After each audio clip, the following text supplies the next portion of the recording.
देख रहे हैं न्यूज़ एबीपी, सबसे पहले सबसे तेज खबर। उत्तर प्रदेश बलिया से। बलिया में स्वर्गीय राजकुमारी सिंह के श्राद्ध और श्रद्धांजलि समारोह में उमड़ा जनसैलाब। अब खबर विस्तार से। उत्तर प्रदेश के बलिया जिले में स्थित सुल्तानीपुर पोस्ट जाम रसड़ा में स्वर्गीय राजकुमारी सिंह के श्राद्ध और श्रद्धांजलि समारोह आयोजित किया गया।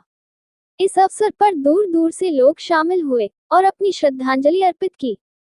Govind Narayan Singh, chairman Phulehra group of institution ने बताया कि उनकी माता के आशीर्वाद से ही वे इस मुकाम तक पहुंचे हैं। उनकी माता ने हमेशा सिखाया कि किसी को भी दरवाजे से खाली नहीं जाने देना चाहिए और सभी से प्रेम से रहना चाहिए।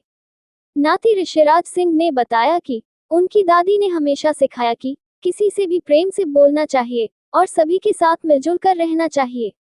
उनकी दादी की सीख आज भी उन्हें मार्गदर्शन करती है। कृष्णराज सिंह ने बताया कि उनकी दादी की सीख पर वे हमेशा चलते हैं और उनकी हर बात उन्हें याद आती है। इस अवसर पर बड़ी संख्या में लोग उपस्थित थे जो स्वर्गीय राजकुमारी सिंह को अपनी श्रद्धांजलि अर्पित करने आए थे। ये समारोह न केवल एक व्यक्तिगत श्रद्धांजलि थी, बल्कि समाज के लिए भी एक महत्वपूर्ण संदेश लेकर आई। श्रद्धांजलि समारोह में उपस्थित लोगों ने स्वर्गीय राजकुमारी सिंह के जीवन और उनके योगदान को याद किया और उनकी आत्मा की शांति के लिए प्रार्थना की। उत्तर प्रदेश बरेली से संवाददाता रोहित अग्रवाल की रिपोर्ट, न्यूज़ एबीपी से। मेरा नाम ऋषिराज सिंह है और हमारी पढ़ाई दिल्ली विश्वविद्यालय से पूर्ण हुई है। मैं बलिया सुल्तानीपुर रसड़ा के रहने वाला हूँ। कहेंगे और क्या संदेश रहेगा? संदेश कुछ नहीं रहेगा। अभी हमारे कुछ गुरुवर से हमारी बातचीत चल रही थी तो मैंने कई चीजों के बारे में उनसे पूछा कि ये चीज कई ऐसी परंपराएं हैं जो हमें हर बार देखने को मिलती हैं, सीखने को मिलती है। तो उससे आज ये पता चला कि आज के दिन हमारी स्वर्गीय दादी जी की जो आत्मा है वो स्वर्गलोक की ओर प्रस्थान करती है। इसलिए हम लोग ज्यादा मन भारी ना करते हुए खुशी मन से उनको स्वर्गवास की ओर हम लोग जो है भेजें और उनकी आत्मा को शांति मिले। हमारी दादी हमें बस एक चीज सिखाती है। हमने दिल्ली विश्वविद्यालय में छात्र संघ चुनाव लड़ने की तैयारी भी की थी और बहुत कुछ किया था। तो उस समय हमें अभी भी याद है, हमारी दादी काफी बीमार थी और किसी कारणवश मैं जिस संगठन से था उससे थोड़ा ऊंच नीच हो गई थी और हमें छात्र संघ चुनाव में आखिरी पड़ाव पे आने के बाद ऐसा लगता है कि अब तो लड़ना ही है। हमारी दादी ने वहीं पे फोन करके लेटे ही कहा था भोजपुरी में, या तो नाती या तो पुता तो पर्चा दाखिला करके आई है या तो हो जा ही रही है। तो जैसे हम लोग बागी बलिया से हम सब जानते, पूरा देश पूरा विदेश सब पूरी दुनिया जानती है कि हमारे जिले के आगे नाम बागी लगता है। तो एक बहुत ही बड़ा कॉन्फिडेंस, एक हमारी एक बोलते हैं ना कि बड़ों का छाया होना, बड़ों का साया होना बहुत अपने जीवन में बहुत महत्वपूर्ण होता है। तो दादी का साया हमेशा हमारे साथ रहेगा ऐसा हमें लगता है। और उनकी एक दो बातें नहीं है, अगर मैं आप लोग को कई बातें उनकी बताने लग जाऊंगा तो आज दादी जी के लिए श्रद्धांजलि देते हुए क्या कहेंगे?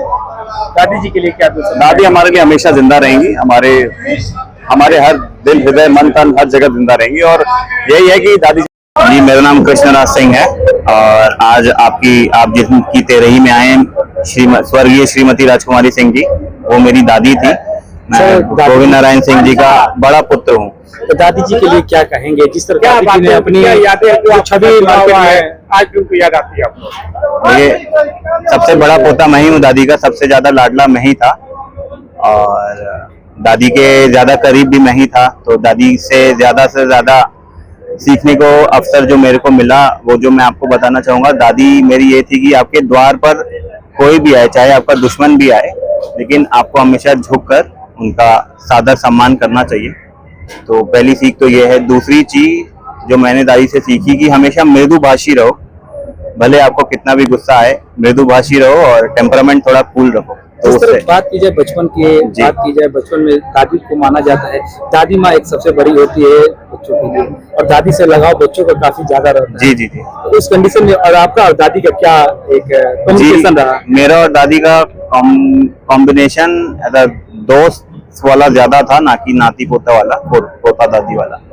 तो दादी के साथ हम क्लोज भी थे। और सबसे सौभाग्यशाली हम इसलिए कहेंगे अपने आप को, क्योंकि जब कोरोना काल में जब कोरोना काल आया तो उस टाइम मैं कॉलेज में ही था और उसी टाइम मेरी नौकरी लगी। तो कोरोना काल के पूरे टाइम 2.5-3 साल में घर पे ही रहा, दादी के साथ ही ज्यादा से ज्यादा समय बिताया।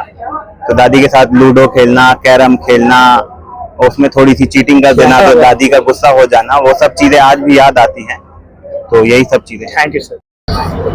मेरा नाम गोविंद नारायण सिंह, मैं स्वर्गीय ब्रह्मा शंकर सिंह का छोटा पुत्र हूँ और जिन्होंने यहाँ पे बालिकाओं के विद्यालय की स्थापना की 1995 में। लड़कियों के लिए यहाँ पे विद्यालय नहीं था, उसी से वो आगे बढ़ते हुए आज शिक्षा में अनेकों पाठ्यक्रम का संचालन कर रहा है। अनेकों कॉलेज यहाँ चल रहे हैं, फार्मेसी, पॉलिटेक्निक, ITI और आयुर्वेदिक, होम्योपैथिक, कई प्रकार के कॉलेजों की शिक्षा दी जाती है। और मेरी माताजी, जिनका कि अभी 5 अगस्त को स्वर्गवास हो गया था, उनकी श्राद्ध के कार्यक्रम में आप सभी लोग आमंत्रित हैं। मैं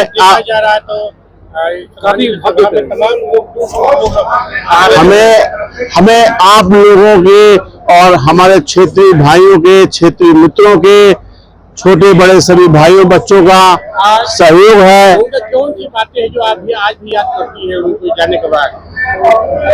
उन्होंने एक ही हमें शिक्षा दी कि अपने दरवाजे से किसी को खाली जाने मत देना। यही उनकी शिक्षा।